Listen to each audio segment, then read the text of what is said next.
A very warm welcome. आप सबका एक बार फिर हार्दिक स्वागत।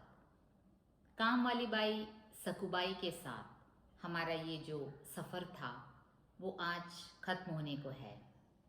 वैसे हकीकत तो ये है कि काम वाली बाइयों के साथ हमारा जो संबंध है वो कभी ख़त्म नहीं होता। हाँ, हम उनके अस्तित्व को भले ही नज़रअंदाज कर दें, लेकिन सच तो ये है कि हमारी ज़िंदगी में वो बनी रहती हैं। यू लव हर और हेट हर, उनकी मौजूदगी हमारी ज़िंदगी में हमेशा रहती है, कभी ना कभी तो रहती ही है। और ये जो एकल नाटक है नादरा शहीद बब्बर जी का, मैंने अपने तरीके से ऑनलाइन मोड में आपके सामने प्रस्तुत किया। 9 एपिसोड और ये 10वां एपिसोड है।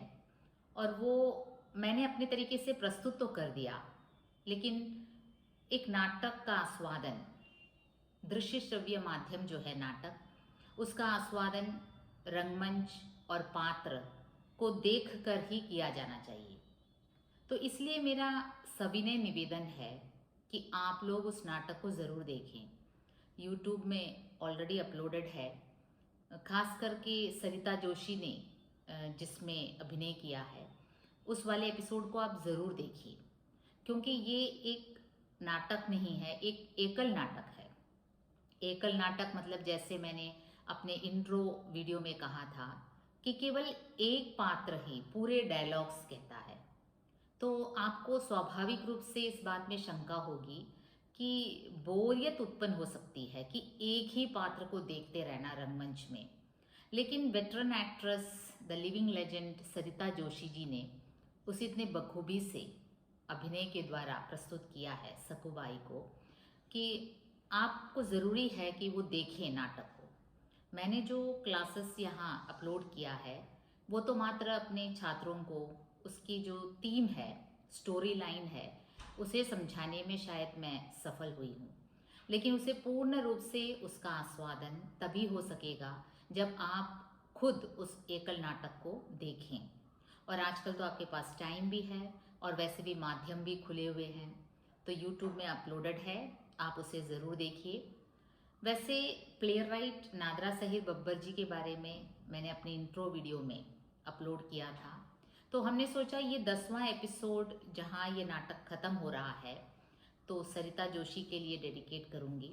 उनकी कुछ क्लिपिंग्स उनके इंटरव्यूज़ में जो उन्होंने दिया है वो मैं यहाँ इंक्लूड करना चाहूँगी।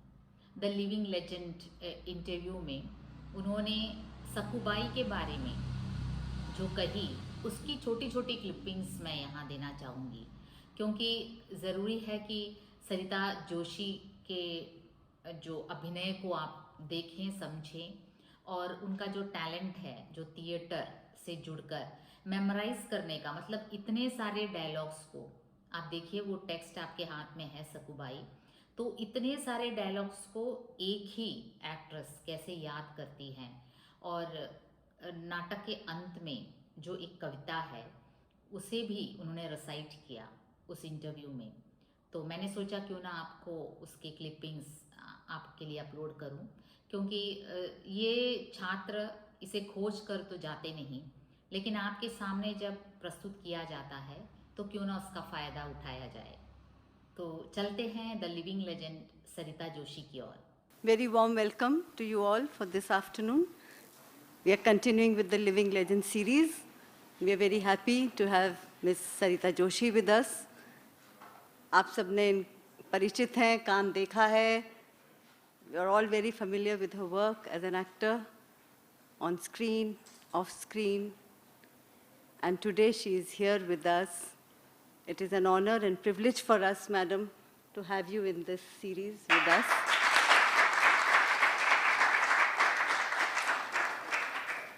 Request the director, Professor Kendre, to honor and welcome Madam Joshi with the bouquet of flowers and a shawl.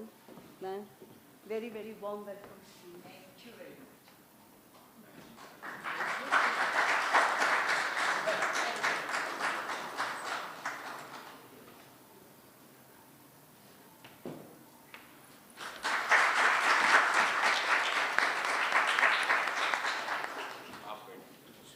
अरे ये वैसे तो मैम ये मंच आपका ही है, क्योंकि आप थिएटर से जुड़ी रही हैं, सिनेमा, टेलीविज़न सबसे जुड़ी रही हैं, और ये राष्ट्रीय नाट्य विद्यालय भी एक तरह से मंच से ही जुड़ा हुआ है और मंच की सभी विधाओं से जुड़ा है। इसीलिए आपका यहाँ होना हम सब के लिए बहुत अच्छी, बहुत बड़ी बात है। Thank you so much. Now we all know about ma'am, but I would now request Shantanu Bose, Dean Faculty, to welcome and introduce Ms. Sarita Joshi for this afternoon.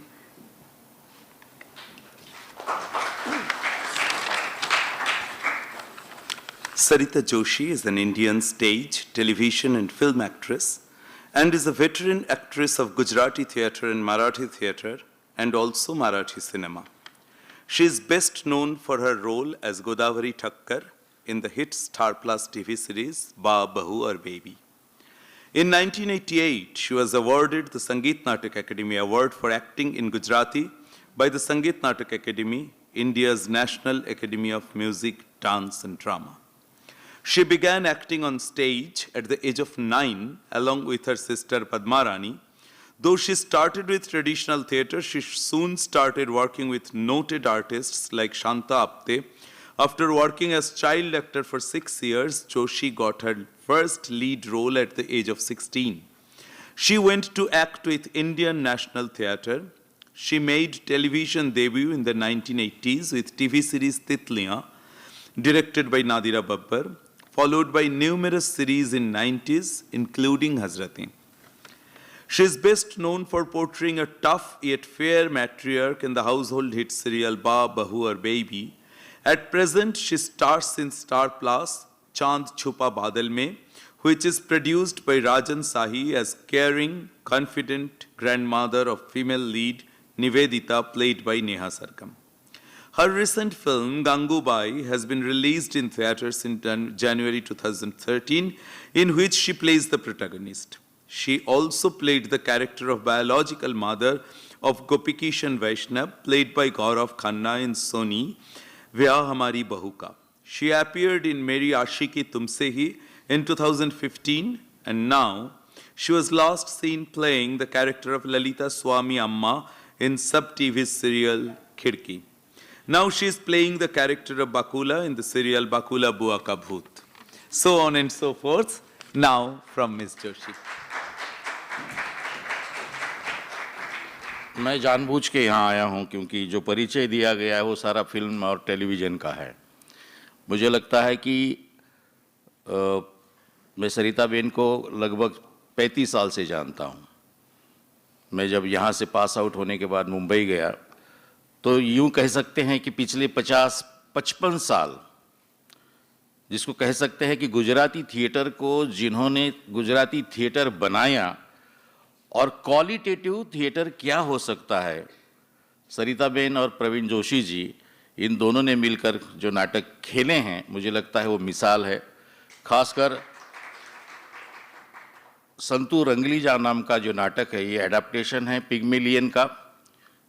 मैं उनको और भी एक तरीके से जानता हूं कि मैं जब एनसीपीए में काम कर रहा था तब हमने लगभग 100 एक्टर्स के कुछ सोलिलोकी शूट किए थे फॉर आर्काइव्स, और तब मुझे सरिता बेन की मैंने 6 सोलिलोकी शूट की थी, और उसमें से मैंने जो वेरिएशन देखा, और ख़ासकर संतू रंगली जो फुलरानी मराठी में फिर फेमस हो गया, भक्ति बर्वे जी ने किया, और वो 6 वेरिएशन देखने के बाद कोई भी आदमी ये नहीं कह सकता कि ये वही एक्ट्रेस है जो ये 6 रोल कर रही है। आज जो आपके सामने है, बाद में उनका सकुबाई देखा, नादिरा जी ने डायरेक्ट किया हुआ, अभी पिछले साल उनके फेस्टिवल में मुझे इनवाइट किया गया था, और जब मैंने सकुदाबाई देखा सरिता बेन का, तो आई वॉज अमेज्ड कि एक एक्ट्रेस किस तरीके से एक बिल्कुल काम वाली बाई है, उसको किस एंगल से पोर्ट्रेट कर सकती हैं। वो मुझे लगा कि एक एक्टर के लिए, एक्टिंग ट्रेनिंग के लिए एक मिसाल है, एक बहुत बड़ा उदाहरण है। तो ये केवल आपका परिचय सिनेमा और टेलीविज़न से नहीं होना चाहिए। She is a queen of Gujarati theatre for last 50 years.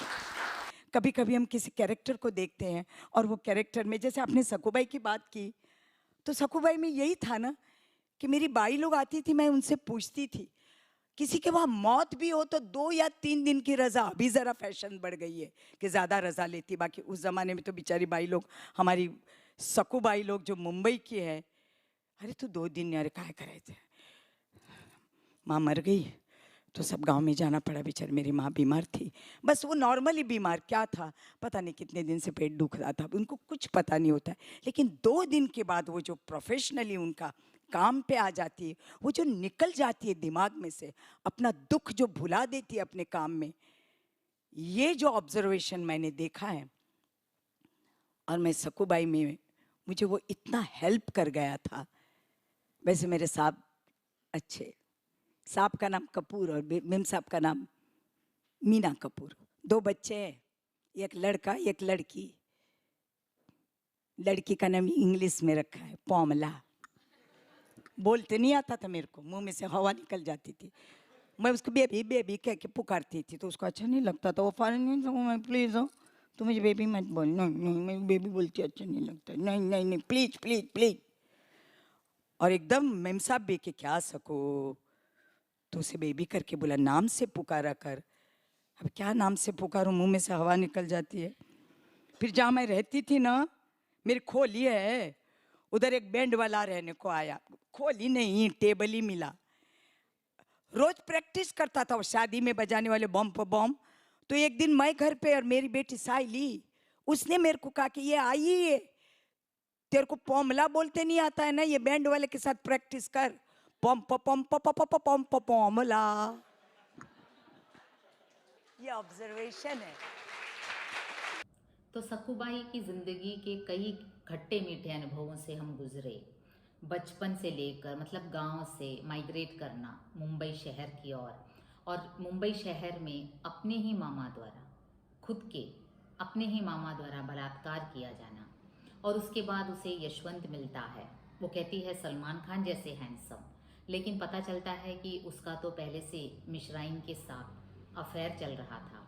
वो काफ़ी दुखी होती है लेकिन यशवंत को छोड़ती नहीं, वो मिन्नतें करती हैं भगवान से कि मिश्राइन का प्रभाव उसके पति के ऊपर से हट जाए। और फिर इसके स्टोरी लाइन के साथ साथ हमने और कई जिंदगियों की कहानियों को सुना, जैसे जो पूजा कपूर हैं, उनका पति जो कपूर साहब हैं, किसी और मैन के साथ उनका अफेयर चलता है, और कैसे पूजा कपूर उसे हैंडल करती है। और शकुंतला के जीवन में और भी कई घटनाएं घटती हैं, मतलब कि उनकी पिताजी की मृत्यु, पिताजी का हाथ टेढ़ा था तो इसलिए उनके अपने परिवार वाले, अपने भाई वाले उन्हें उनसे अलगाव की भावना रखते थे, और कैसे इस कारण उनका फैमिली बिखर गया, और वासंती का बड़ा होना और अहमद रिक्शे वाले के साथ भाग जाना। एक नई जिंदगी को सपना देखकर वासंती भागी, लेकिन अंत में सुइसाइड कर बैठती है।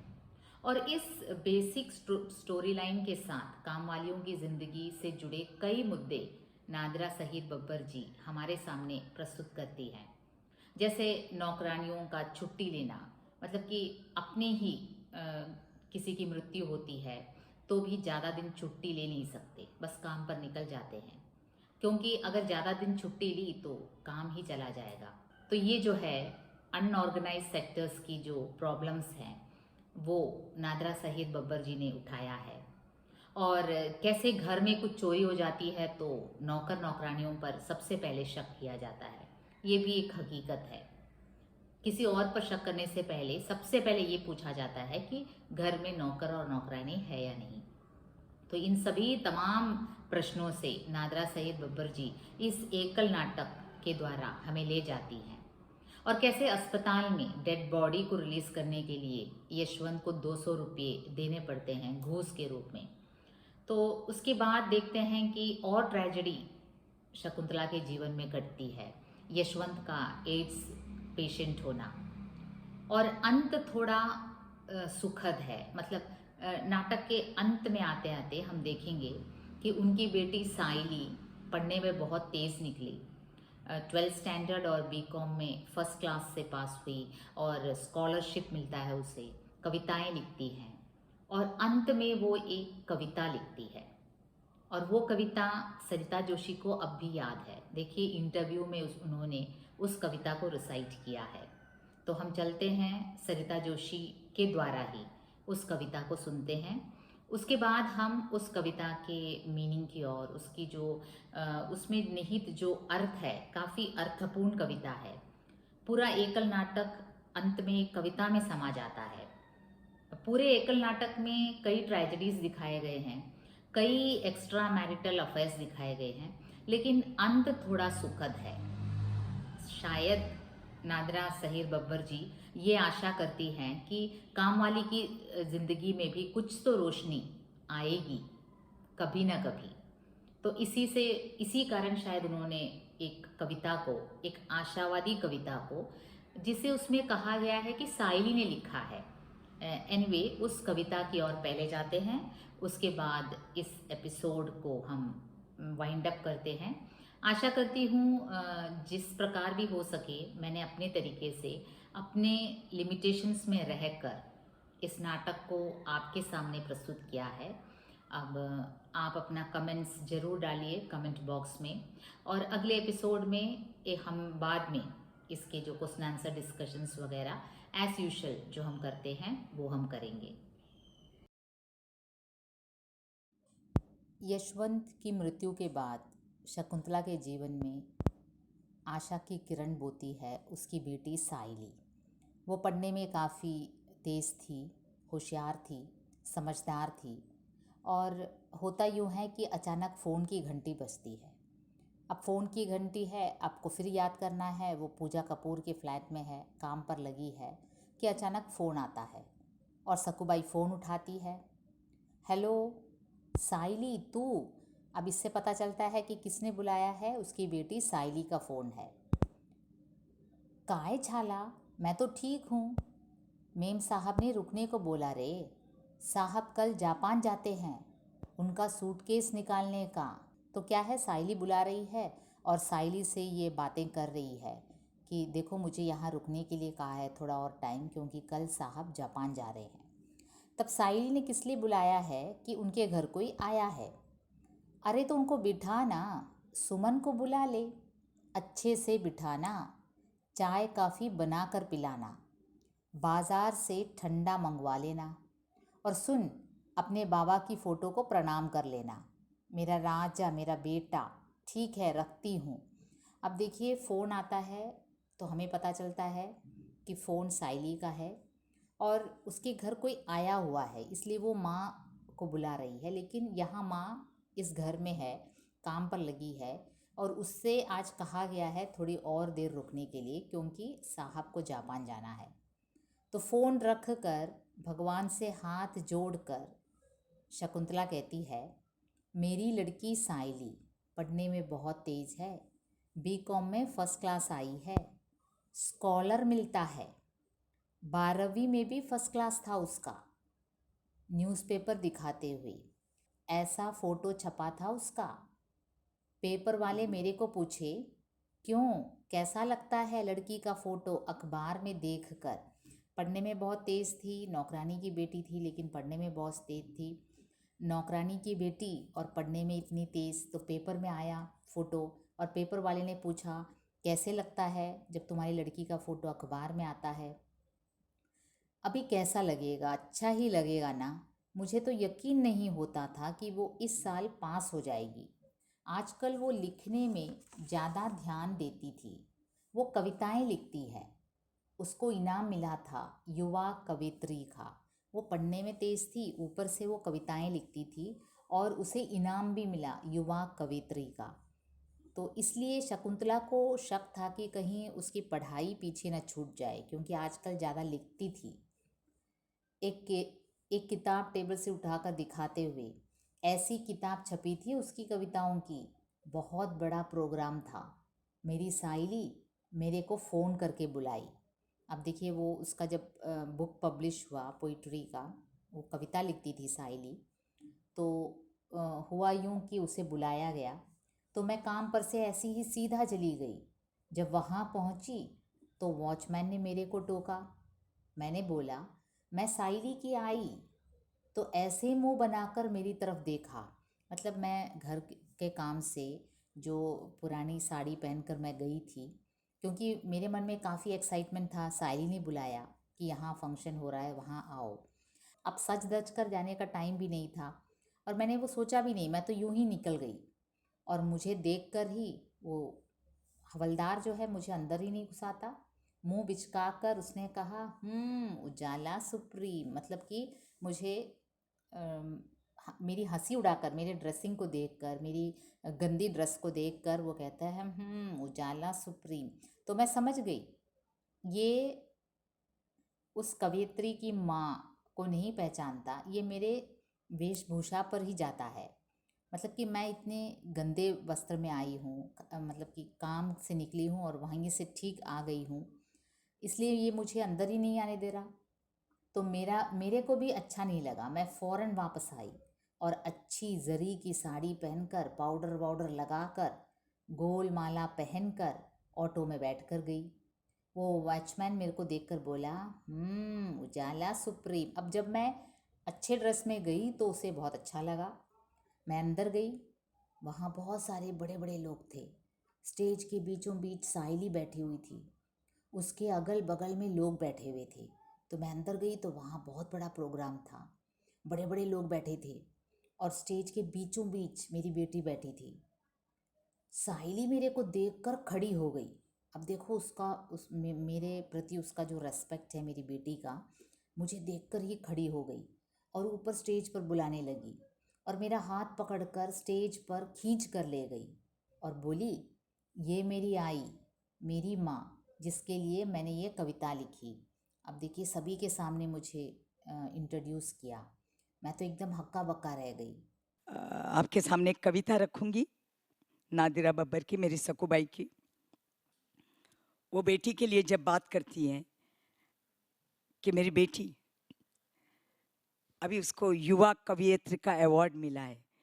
वो तुम लोग सब क्या बोलते हो उसको, ऐसे बड़ी बड़ी पुट्ठे की, उसकी किताब में निकलने वाली है। अरे बाबा, बड़ा समारोह था, गई थी ना मैं, पर याद ही नहीं था। ऐसे काम करते करते याद आ, भागी तो जैसे जाने लगी अंदर तो वो दरबार है, भाई भाई किधर जाता है, किधर जाता है? तो अरे हम ये अंदर है ना, साइली का आई है हम। अच्छा अच्छा, उजाला सुप्रीम। तो मुझे ऐसा लगा उसने मेरे कपड़े देखकर बोला। मैं वापस गई, घर पे गई, अच्छी सी जरी की साड़ी पहन के, बोरमाला सोने की पहनी, हाथ में ऐसा परस लिया और वोटो में बैठ के आई। उसके सामने वोटो खड़ा रखे, एकदम है भाई, साइली की आई। तो मुझे देख के उजाला सुप्रीम, यानी सफेद साड़ी पहनी। पर जब मैं अंदर गई ना, तो वो ऐसे, आप लोग जैसे ये सब लोग बैठते हैं ना कुर्सी में, वैसे ऐसे लेके बैठी थी। और जैसा मुझे, कुठेस तू, ये मेरी माँ आ गई है। ये सबके सामने, मेरे को सबके सामने ऐसे लाके खड़े कर दिया और उनके सामने, सबके सामने बोलती है, ये जिसकी मैं बात कर रही थी ना, ये मेरी आई है, मेरी आई, इसकी मैं बात कर रही थी। सबके सामने एकदम मेरे को आई आई आई, इतना अच्छा लगा ना। मुझे बहुत बार बोलती है, आई तू अब ये बर्तन बिर्तन मारने का छोड़ दे, अब हमारे अच्छे दिन आने वाले। मैंने बोला छोड़ूंगी बाबा, बीमार पड़ गई तो काम छोड़ दिया तो। कितनी बार कहती है, पढ़ने जा तो पढ़ने जा, अब रात की स्कूल है। देखो मेरी आई ने मेरे को थप्पड़ मारा था पढ़ने की बात की तो, पर आज मेरी बेटी बोलती है मुझे, तुझे पढ़ना है तो जा जा, रात की स्कूल है। बदलाव तो आया है, बदलाव तो आया है। सब जगह उसकी कविता छपती है। साइली मेरे को बोलती है, आई बहुत मेहनत कर ली तूने, अब तेरा काम पर जाना बंद, अब तू घर बैठकर आराम करेगी। अब देखिए बेटी पढ़ लिख कर क्या कहती है, इतनी समझदार बन गई कि वो मेरे से कहती है कि आई बहुत मेहनत कर ली तूने, अब तेरा काम पर जाना बंद। तू आराम से घर पर बैठ। अब मैं बोली, बेटा बुढ़ापे का शरीर है, काम नहीं करूँगी तो बीमार पड़ जाऊँगी, क्योंकि मुझे तो काम करने का आदत है। अब मैं काम नहीं करूँगी तो शायद बीमार पड़ जाऊँ। तो साहिली कहती, ऐसा विश्वास मत कर माँ, अब अपने अच्छे दिन आ गए हैं। तू पढ़ना चाहती थी ना, पढ़। अब देखिए, मैं जब बचपन में, शकुंतला जब बचपन में पढ़ना चाहती थी तो उसके माँ ने ज़ोर से एक थप्पड़ मारा था और नितिन को भेज दिया था स्कूल। उसके मन में पढ़ने का काफ़ी चाह था, लेकिन केवल नितिन को भेजा। नितिन के लिए मोजे खरीदे, बैग खरीदे, इंग्लिश मीडियम स्कूल में भेजा, क्योंकि वो लड़का था ना। अब देखिए, मेरी बेटी पढ़ लिख कर मुझसे कहती है, तू पढ़ना चाहती थी ना, तो पढ़। चलो एक तो फ़र्क पड़ा, मेरी आई ने पढ़ने के लिए मुझे थप्पड़ मारा था, आज मेरी लड़की मुझे पढ़ने के लिए कहती है। फ़र्क तो पड़ा। उसने मुझे अपनी एक कविता याद कराई है, मैं आप लोगों को सुनाती हूँ। देखिए, एक कविता मेरी बेटी साइली ने मुझे याद कराई, मैं आपको वो कविता सुनाती हूँ। उसकी मैं एक कविता सुना के धन्यवाद कहूँगी। उसने एक किताब लिखी है, वो रोज़ मेरे कानों में बोलती है। उसकी कविता है, माँ, ये सखुबाई नादरा बब्बर ने लिखी हुई कविता है और उनसे मैंने हमेशा आज्ञा ली है। जैसे मधुराय से मैंने कहा संतू रंगीली करती थी तो आज्ञा लेती थी, वैसे मैंने नादरा जी को कहा कि भाई जब भी मैं, मेरी इच्छा हो तो आपकी कविता मैं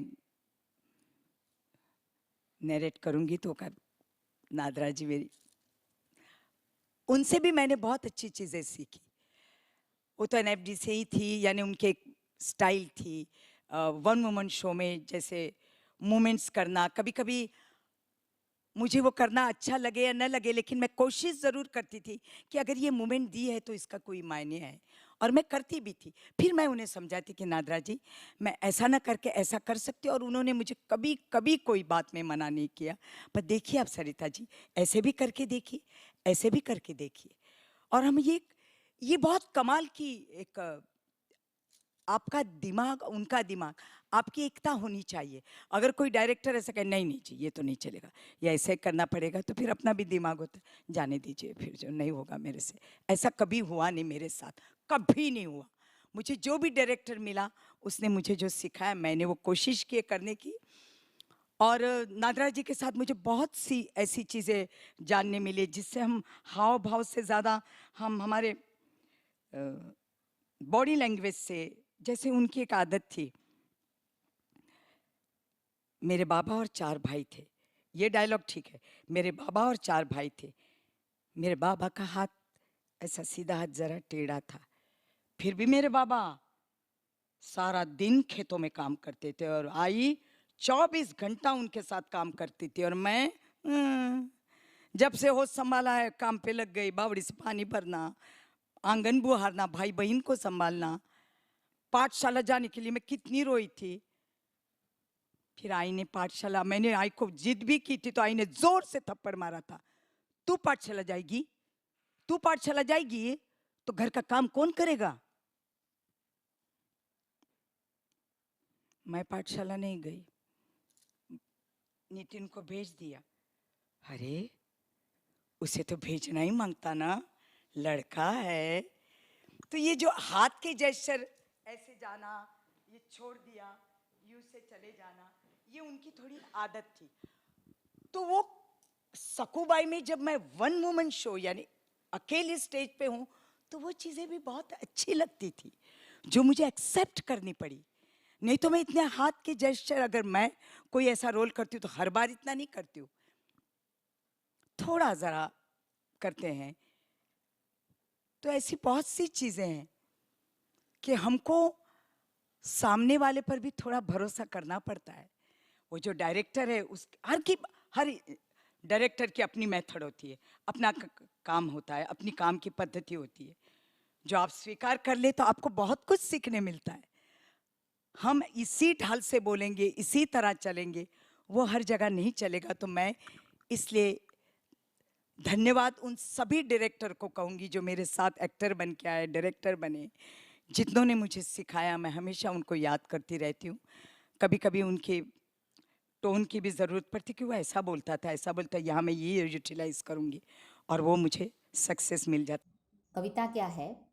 माँ उठ, सर उठा, देख समय आया है, सर झुकाए खड़ा है। देखिए समय मतलब कि जो समय बीत गया है, इसकी ज़िंदगी की पूरी वास्तव में शकुंतला की ज़िंदगी का पूरा समय बीत गया।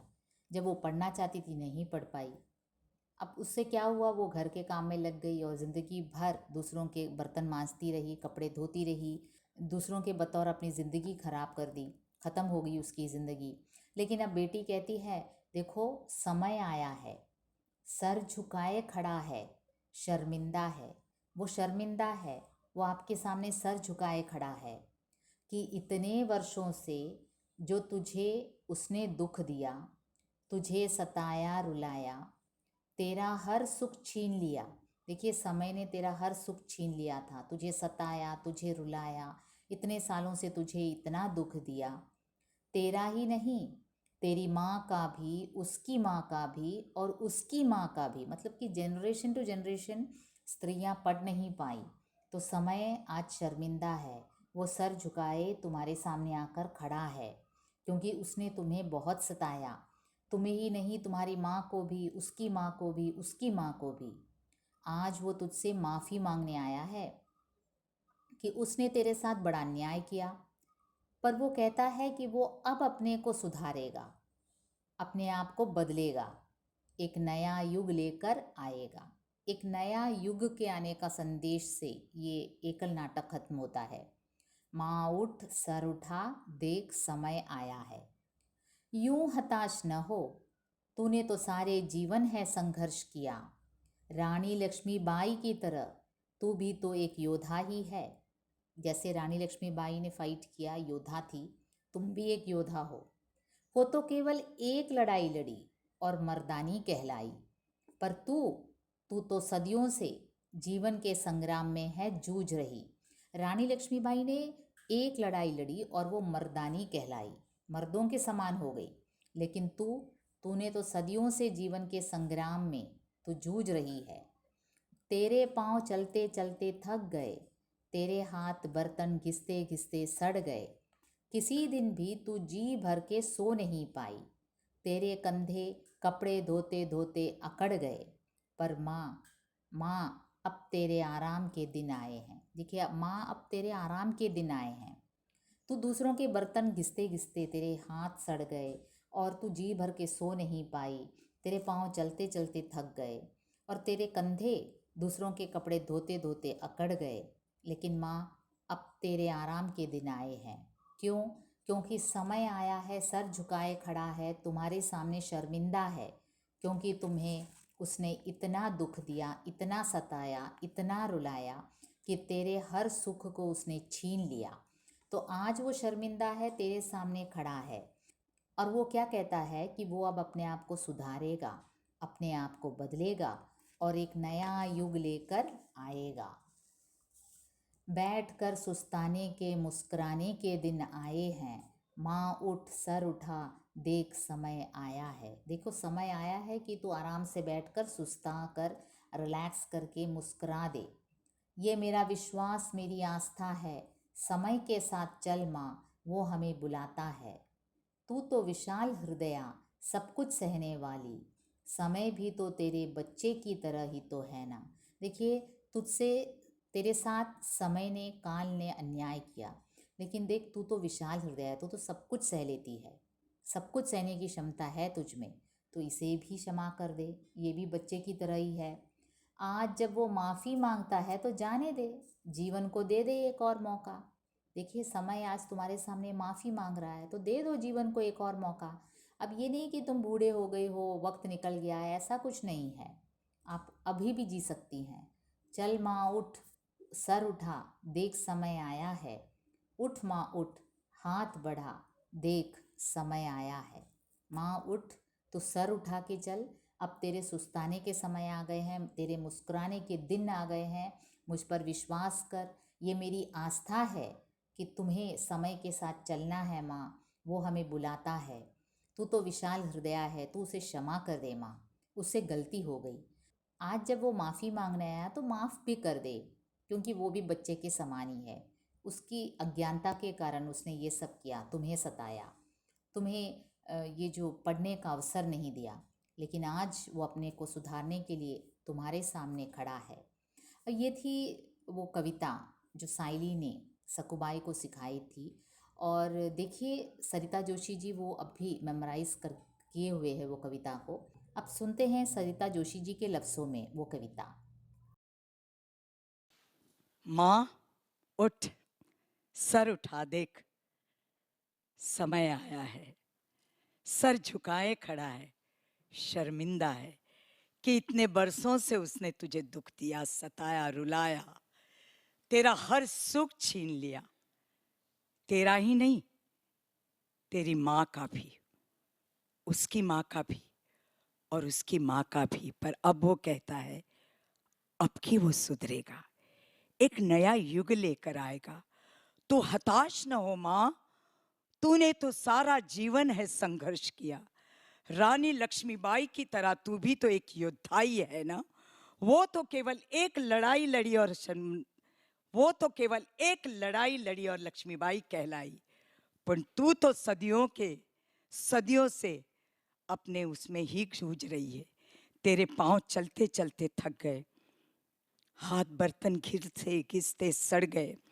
तू किसी दिन भी जी भरकर सो नहीं पाई, तेरे कंधे कपड़े धोते धोते अकड़ गए। पर माँ अब आराम के दिन आए हैं, बैठकर सुस्ताने मुस्कुराने के दिन आए हैं। ये मेरा विश्वास, मेरी आस्था है। समय के साथ चल माँ, वो तुम्हें बुलाता है। तू तो विशाल हृदया, तू तो विशाल हृदया, सब कुछ सहने वाली। तो समय भी तो तेरे बच्चों की तरह ही है ना। आज जब वो माफी मांगता है तो जाने दे, जीवन को दे दे एक और मौका। उठ माँ उठ, हाथ बढ़ा, समय हमें बुलाता है। ये सकुबाई की कविता थी।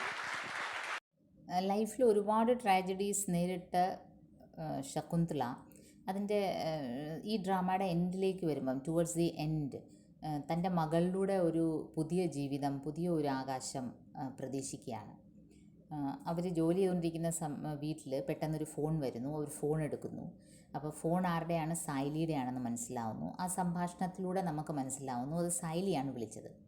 അപ്പം ഇവിടെ ശകുന്തള പറയുകയാണ്, मेम साहब ने रुकने को बोला रे, साहब कल जापान जाते हैं, उनका सूटकेस निकालने का. അപ്പോൾ സാറ് നാളെ ജാപ്പാനിൽ പോകുന്നു, അതുകൊണ്ട് എനിക്ക് അല്പം എക്സ്ട്രാ ടൈം ഇവിടെ നിൽക്കേണ്ടി വരുന്നു. അപ്പോൾ സായിലി വിളിച്ചത് സായിലിയുടെ വീട്ടിൽ ആരോ വന്നിട്ടുണ്ട്, വലിയ ആൾക്കാരാണ്, അതിനാണ് അമ്മേനെ വിളിച്ചത്. तो ये क्या कहती है, सकुबाई പറയാണ്, उसको बिठाना, सुमन को बुला ले, अच्छे से बिठाना, चाय काफ़ी बनाकर पिलाना, ബാസാർ സെ ठंडा मंगवा लेना, ചായയൊക്കെ ഇട്ട് കൊടുത്ത് നല്ലപോലെ സൽക്കരിക്കണം വന്നവരെ. और सुन, बाबा की फ़ोटो को प्रणाम कर लेना, मेरा राजा मेरा बेटा, ठीक है रखती हूँ. അപ്പോൾ സായിലിയ വിളിച്ചത് വളരെ സന്തോഷമായിട്ട് സക്കുബായി കാര്യങ്ങളൊക്കെ പറഞ്ഞു കൊടുക്കും. നോക്കൂ, എനിക്ക് പെട്ടെന്ന് വരാനൊക്കത്തില്ല, നീ അവരെ ചായയൊക്കെ കൊടുത്ത് നല്ലപോലെ സൽക്കരിച്ചിട്ട് വിട്. और फ़ोन रख कर भगवान से हाथ जोड़कर फिर बोलती है, ഫോൺ വെക്കുന്നു, എന്നിട്ട് പ്രാർത്ഥിച്ചിട്ട് പറയാണ്, ഈശ്വരനോട് ഇങ്ങനെ നന്ദി പറഞ്ഞിട്ട് പറയാണ്.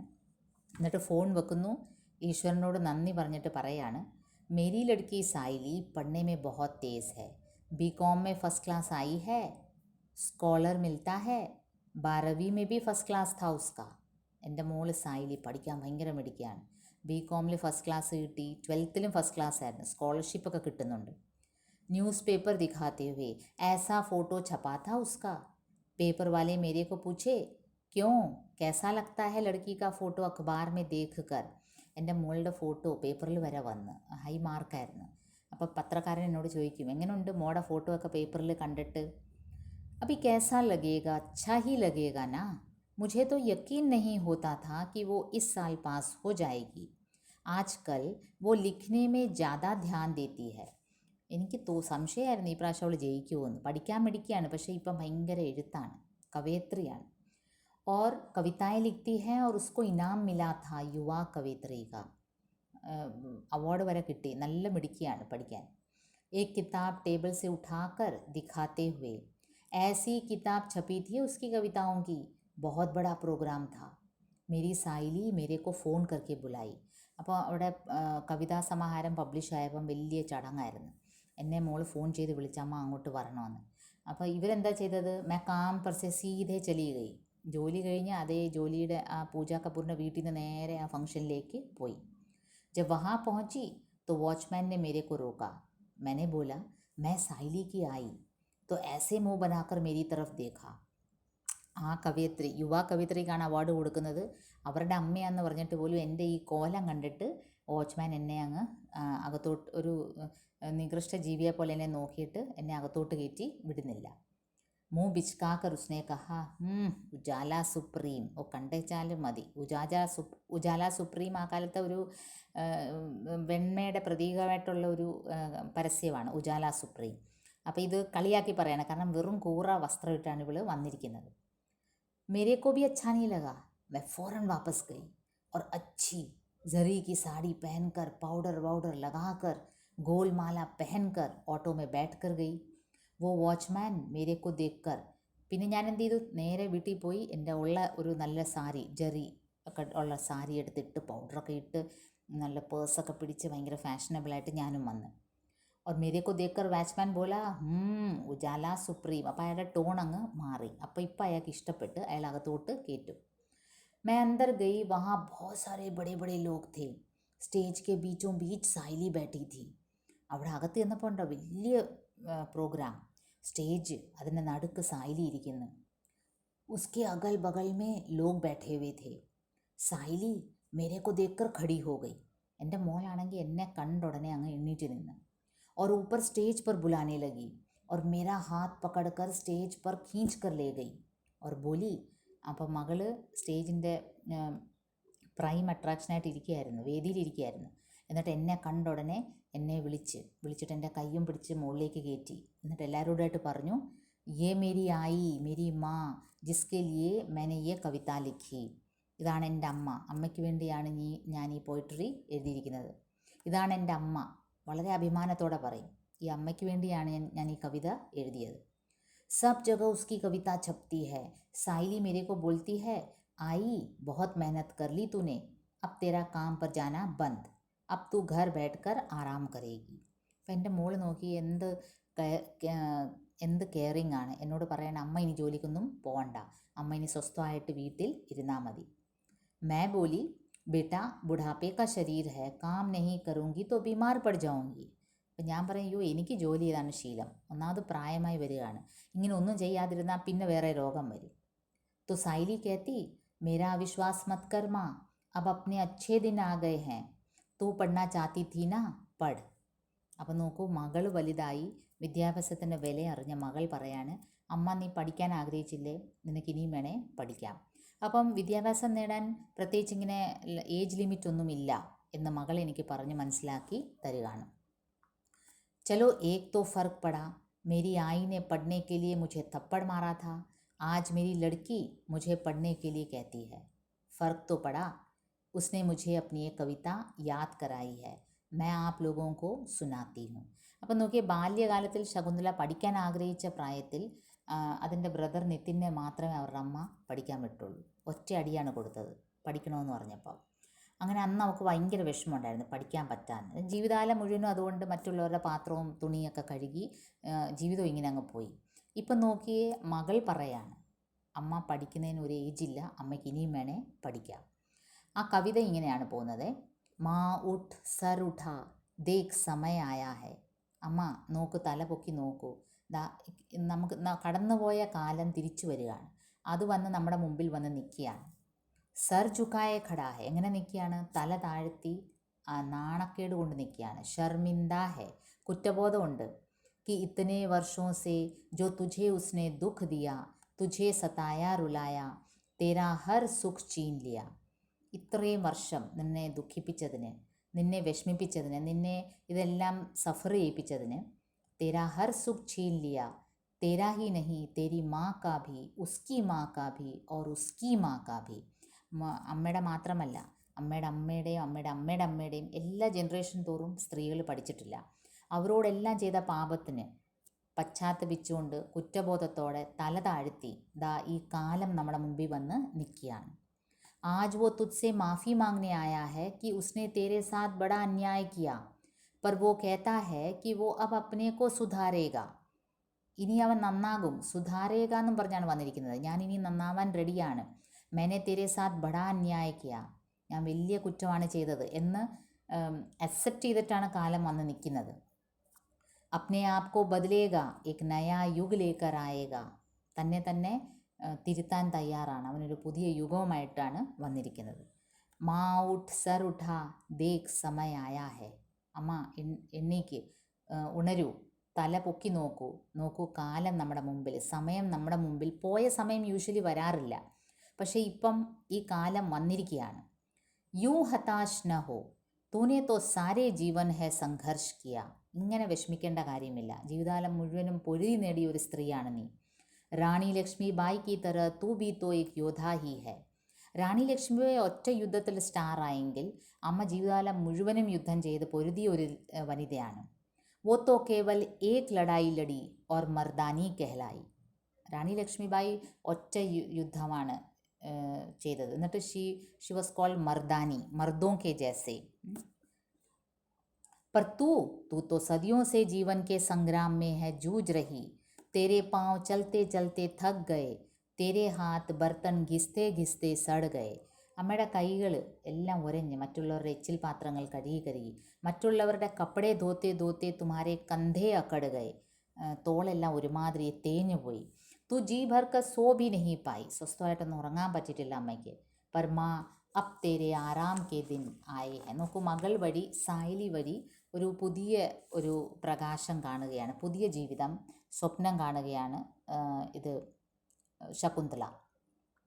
बैठ कर सुस्ताने के मुस्कुराने के दिन आए हैं, माँ उठ सर उठा देख समय आया है, माँ सर उठा के देख, देख समय आया है, तेरे സുസ്താനെ കെ ദിൻ ആകെ, നിനക്ക് സന്തോഷിക്കാനും സമാധാനമായിട്ട് ആശ്വസിച്ച് ജീവിക്കാനും ഉള്ള കാലം വന്നിരിക്കുകയാണ്.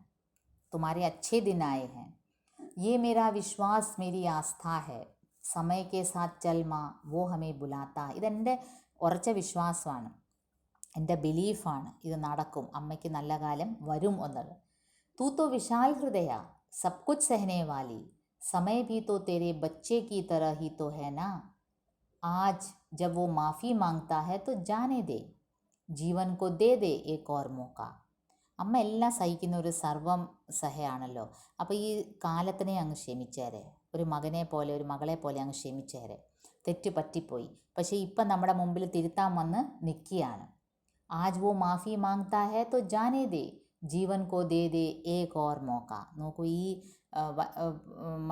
ഈ നല്ല കാലം, ജീവിതത്തിൻ്റെ നല്ലൊരു പങ്കും കഴിഞ്ഞ അമ്മയോട് മകൾ പറയാണ്, ജീവൻ കോ ദേ ദേ ഏക് ഓർ മോക്ക, ലൈഫിന് give it one more chance. ചൽ മാ ഉഠ് സർ ഉഠാ ദേഖ് സമയ ആയാ ഹെ, ഉഠ് മാ ഉഠ് ഹാത്ത് ബടാ ദേഖ് സമയ ആയാ ഹെ.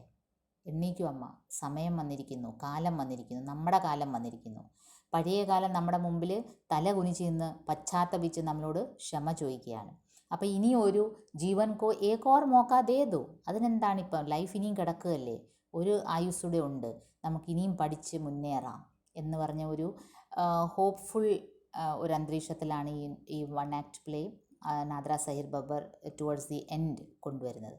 ഈവൻ ദോ ഹോൾ ഡ്രാമയിൽ വളരെ ട്രാജഡീസ് ആയിരുന്നു, കൂടുതലും ഇച്ചിരി എക്സ്ട്രാ മാരിറ്റൽ അഫയേഴ്സൊക്കെ അല്പം കൂടിപ്പോയോ, എല്ലാവർക്കും എക്സ്ട്രാ മാരിറ്റൽ അഫയേഴ്സ് പോലെയൊക്കെയാണ് കാണിച്ചതെങ്കിൽ ടുവേർഡ്സ് ദി എൻഡ് ഈ മകളിലൂടെ, സായിലിയിലൂടെ ഈ ജോലിക്കാരിക്ക് ഒരു പുതിയ ഉണർവ് കിട്ടുകയാണ്.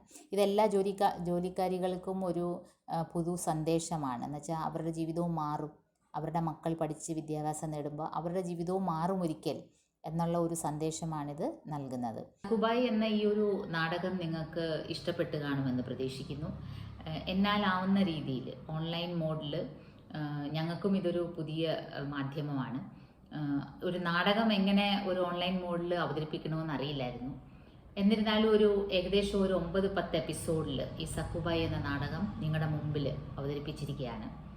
ഇതിൻ്റെ പൂർണ്ണ രൂപത്തിൽ ആസ്വദിക്കണമെങ്കിൽ വാസ്തവത്തിൽ നിങ്ങൾ ഇതിൻ്റെ നാടകം തന്നെ കാണണം. അത് യൂട്യൂബിൽ അവൈലബിൾ ആണ്. ഈ നാടകം ഒരുപാട് പ്രാവശ്യം തിയേറ്ററിൽ പ്ലേ ചെയ്തിട്ടുള്ളതാണ്. അതിൽ തന്നെ വെറ്ററൻ ആക്ട്രസ് സരിത ജോഷി, നിങ്ങളുടെ ടെക്സ്റ്റിൽ നിങ്ങൾ കാണാം, പല പേജസിലും അവരുടെ പടമാണ് കാണിച്ചിരിക്കുന്നത്. അവരൊരു ഫിലിം ആക്ട്രസ് കൂടിയാണ്, തിയേറ്റർ ആർട്ടിസ്റ്റാണ്, ഗുജറാത്തി ആൻഡ് മറാഠി, വളരെ ടാലൻറ്റഡ് ആർട്ടിസ്റ്റാണ്. അങ്ങനെയുള്ളവർക്ക് ഈ ഒരു ഏക്കൽ നാടകം ചെയ്യാൻ പറ്റും. കാരണം ഹോൾ ഡ്രാമയിൽ ഒരു വ്യക്തി തന്നെ എല്ലാ ഡയലോഗും പറയുന്നു. അത് വളരെ ബുദ്ധിമുട്ടുള്ള കാര്യമാണ്. ഒന്നാമതെല്ലാം മെമ്മറൈസ് ചെയ്യണം, പിന്നെ ആ ഭാവങ്ങൾ വരുത്തുന്നതൊക്കെ എങ്ങനെയാണെന്നുള്ളത് നമ്മൾ അവരുടെ ഇൻ്റർവ്യൂവിൽ കണ്ട്. അപ്പോൾ ഇത് സക്കുബായിയുടെ ജീവിതം മാത്രമല്ല, സക്കുബായിയുടെ ജീവിതത്തിലൂടെ എല്ലാ ജോലിക്കാരികളുടെയും ഒരു ലൈഫിലൂടെയാണ് നമ്മളെ കൊണ്ടുപോയിരിക്കുന്നത്. അവർ നമ്മുടെ കുടുംബങ്ങളിൽ വന്നാൽ നമ്മുടെ വീട്ടിൽ നടക്കുന്ന എല്ലാ കാര്യങ്ങളും അവർ ശ്രദ്ധിക്കുന്നു, നമ്മളോട് അവരൊരു മമത കാണിക്കുന്നു, ഒരു സ്നേഹം കാണിക്കുന്നു. എങ്കിൽ അവർക്കൊരു ദിവസം അവധി വേണമെങ്കിൽ നമ്മൾ എങ്ങനെ അത് നിഷേധിക്കുന്നു. ഈവൻ വളരെ പ്രിയപ്പെട്ടവർ മരിച്ചു പോയാൽ പോലും അവർക്ക് അധികം ദിവസം ദുഃഖിച്ചിരിക്കാനൊന്നും പറ്റത്തില്ല. അവരവരുടെ ജോലിയിലേക്ക് പോകും. കാരണം അതൊരു സർട്ടനിറ്റി ഇല്ലാത്ത ജോലിയാണ്, പെർമനൻ്റ് ആയിട്ടുള്ള അപ്പോയിൻമെൻ്റ് ഒന്നും അല്ല. അപ്പോൾ ലീവ് എടുക്കുന്ന കാര്യം പ്രശ്നം വരും. പിന്നെ ആശുപത്രികളിൽ പോകണമെങ്കിൽ തന്നെ അതിലൊരു ഡയലോഗ് സക്കുബായി പറയുന്നുണ്ടല്ലേ, പാവപ്പെട്ടവർക്ക് രോഗം വരുന്നേക്കാൾ നല്ലതങ്ങ് മരിച്ചു പോകുന്നതാണ്.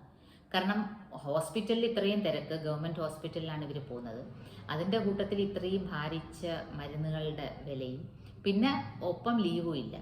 അപ്പോൾ ഇങ്ങനത്തെ ഒരുപാട് ഇഷ്യൂസ് വീട്ടുജോലിക്കാരിൽ നേരിടുന്നുണ്ട്. പക്ഷേ നമ്മളതൊന്നും കാണാത്ത മട്ടിൽ, കണ്ടാലും നമ്മൾ അറിയാത്ത മട്ടിൽ ഭാവിക്കാറാണ് ചെയ്യുന്നത്. അതുകൊണ്ടായിരിക്കും ഒരു പക്ഷേ ബോർഡ് ഓഫ് സ്റ്റഡീസ് ഇങ്ങനെ ഒരു നാടകം ഈ ടീനേജേഴ്സ് നിങ്ങളുടെ മുമ്പിൽ അവതരിപ്പിച്ചിരിക്കുന്നത്. ഈവൻ ടീച്ചേഴ്സായ ഞങ്ങൾക്കും അതൊരു പുതിയ അനുഭവമാണ്. കാരണം ഒരു കാലഘട്ടത്തിൽ കാവ്യത്തിൻ്റെയോ നാടകത്തിൻ്റെയോ നായകനോ നായികയോ ഒരിക്കലും ഒരു ജോലിക്കാരിയെ ആക്കാറില്ലായിരുന്നു. കാവ്യത്തിൻ്റെ ഒരു റൂൾസിലനുസരിച്ച് അങ്ങനെ സംസ്കൃത കാവ്യശാസ്ത്രമായാലും ഹിന്ദി കാവ്യശാസ്ത്രമായാലും അങ്ങനെ അലൗഡ് അല്ലായിരുന്നു. പക്ഷെ പിന്നീട് സൂര്യകാന്ത് ത്രിപാഠി നിരാലയുടെ ഭിക്ഷുക്ക്, വഹ തോഡ്തി പത്ഥർ, ഭിക്ഷുക്കിൽ ഒരു ഭിക്ഷക്കാരനെയാണ് കാണിച്ചിരിക്കുന്നത്, ചിത്രീകരിച്ചിരിക്കുന്നത്. വഹ തോഡ്തി പത്ഥറിൽ വെയിലത്തിരുന്ന് പാറ പൊട്ടിക്കുന്ന ഒരു പാവപ്പെട്ട ഒരു സ്ത്രീയാണ് ചിത്രീകരിച്ചത് കവിതയിൽ. അപ്പം അങ്ങനെയാണ് ഈ ഒരു മൂവ്മെൻറ്റ് തുടങ്ങിയത് തന്നെ. ജോലിക്കാരികളും ദളിതരും എല്ലാം സൈഡ് ലൈൻഡ് ആയിട്ടുള്ള ക്യാരക്ടേഴ്സായിരുന്നു. അവരെ ഒരിക്കലും ഒരു നായകനോ നായികയായിട്ട് ചിത്രീകരിക്കാറില്ലായിരുന്നു. അപ്പം ഇവിടെ നാദിറ സഹീർ ബബ്ബറിന് വ്യക്തമായ ഉദ്ദേശങ്ങളുണ്ട്. ഈ ഒരു വൺ ആക്ട് പ്ലേയിൽ, ഈ വൺ ആക്ട് പ്ലേ അല്ല, ഈ ഒരു സോളോ ഡ്രാമയിലൂടെ എന്ത് കൺവേ ചെയ്യണമെന്നുള്ളത് അവർക്ക് നല്ലപോലെ അറിയാമായിരുന്നു. പ്രത്യേകിച്ചും അവരുടെ ഇൻട്രോ വീഡിയോ, ഞാൻ ഇട്ട ഇൻട്രോ വീഡിയോയിൽ നിങ്ങൾ കാണാം, അവരുടെ ലൈഫ് ഒരു ഇതേപോലെ ഒരു എക്സ്ട്രാ നൈറ്റൽ അഫെയർ. അവരുടെ ഹസ്ബൻഡ് ഹിന്ദിയിലെ വലിയ സിനിമാ നടനായിരുന്നു രാജ് ബബ്ബർ. അദ്ദേഹം വേറൊരു സിനിമാ നടിയായിട്ട് പോവുകയും ഇവർ ഒറ്റപ്പെടുകയും ചെയ്ത്, എന്നിട്ട് പിന്നീട് അദ്ദേഹത്തിനെ ഇവരുടെ ലൈഫിൽ തിരിച്ച് സ്വീകരിക്കുകയും ചെയ്തു. അപ്പോൾ അങ്ങനത്തെ ഒരു ഡിഫറെൻറ്റ് ആറ്റിറ്റ്യൂഡ് ഉള്ള ഒരു ലേഡിയാണ് നാദിറ സഹീർ ബബ്ബർ. മുംബൈയിലെ ജോലിക്കാരികളുടെ ഒരു ലൈഫിനെ പോർട്രേ ചെയ്യണമെങ്കിൽ അവർ വലിയൊരു കാര്യമാണ് ചെയ്തത്. ഇത് ഒരുപാട് സ്റ്റേജിൽ പ്ലേ ചെയ്ത ഒരു നാടകമാണ്. അടുപ്പിച്ച് കാണുമ്പോൾ ഒരുപക്ഷെ ബോറായിട്ട് തോന്നുന്നു, എന്നെങ്കിലും അതിൻ്റെ കുറച്ച് ക്ലിപ്പിങ്സ് എങ്കിലും നിങ്ങൾ കാണണമെന്നാണ് ഞാൻ സജസ്റ്റ് ചെയ്യുന്നത്. കാരണം ഏക്കൽ നാടകം എങ്ങനെയാണെന്നെങ്കിലും അറിഞ്ഞിരിക്കാൻ വേണ്ടി. അപ്പം നിങ്ങൾ ആസ്വദിച്ച് കാണുമെന്ന് പ്രതീക്ഷിക്കുന്നു. നിങ്ങളുടെ വിലയേറിയ അഭിപ്രായങ്ങൾ കമൻറ്റ് ബോക്സിൽ തീർച്ചയായിട്ടും ഇടുക. ഇതിൻ്റെ ക്വസ്റ്റ്യൻ ആൻസർ ഡിസ്കഷനൊക്കെ നമുക്ക് മുറ പോലെ നാച്ചുറലി നമ്മൾ ചെയ്യുന്നതായിരിക്കും. അപ്പം ഞാൻ പറഞ്ഞ പോലെ നമ്മുടെ ഫസ്റ്റ് BA BSc എല്ലാ പോർഷൻസും ഓൾമോസ്റ്റ് വൈൻഡ് ആയിട്ടുണ്ട്. അപ്പം നമുക്കിനി അതിൻ്റെ ക്വസ്റ്റ്യൻ ആൻസർ ഡിസ്കഷനൂടെ ആകുമ്പോൾ you will be all set to appear for exam appear ചെയ്യുന്ന മാത്രമല്ല, എൻജോയ് ചെയ്ത് പഠിക്കുക. ലിറ്ററേച്ചറാണ്, സയൻസ് സബ്ജക്റ്റ് പോലെ നമ്മൾ വലിയ ടെൻസ്ഡ് ആയിട്ട് പഠിക്കേണ്ട കാര്യമൊന്നുമില്ല, വളരെ റിലാക്സ്ഡ് ആയിട്ട് പഠിക്കുക. ഹിന്ദി ഒരുപാട് വീഡിയോസിൽ പറയുന്നുണ്ടെന്ന് പറയുന്ന ഒരുപാട് സജഷൻ ബോക്സിൽ കാണാറുണ്ട്, മാം ഹിന്ദി മലയാളം ഇൻക്ലൂഡ് ചെയ്യൂ, മലയാളം കൂടുതൽ പറയൂ. മലയാളം കേട്ടാൽ നിങ്ങൾ മലയാളം മാത്രമേ പഠിക്കൂ. മലയാളം പഠിപ്പിക്കുക അല്ല എൻ്റെ ഉദ്ദേശം, നിങ്ങളുടെ ഹിന്ദി ഇമ്പ്രൂവ് ചെയ്യണം. അപ്പോൾ നാച്ചുറലി ഹിന്ദി കേട്ടാലേ നിങ്ങൾക്കത് എക്സാമിനായാലും അത് റിഫ്ലക്റ്റ് ചെയ്യാൻ പറ്റുള്ളൂ. മലയാളം മാത്രം കേട്ടാൽ നിങ്ങൾ മലയാളമല്ലേ പഠിക്കുകയുള്ളൂ. അപ്പോൾ അതുകൊണ്ട് ക്ഷമിക്കുക, ഹിന്ദി കൂടുതൽ യൂസ് ചെയ്യുന്നത് നിങ്ങളുടെ ഗുണത്തിനാണ്. അല്പം കഴിയുമ്പോൾ നിങ്ങൾ യൂസ്ഡ് ആവും. ഓക്കെ, അപ്പം അടുത്ത വീഡിയോ ഇടുന്നവരെ നന്ദി, നമസ്കാരം.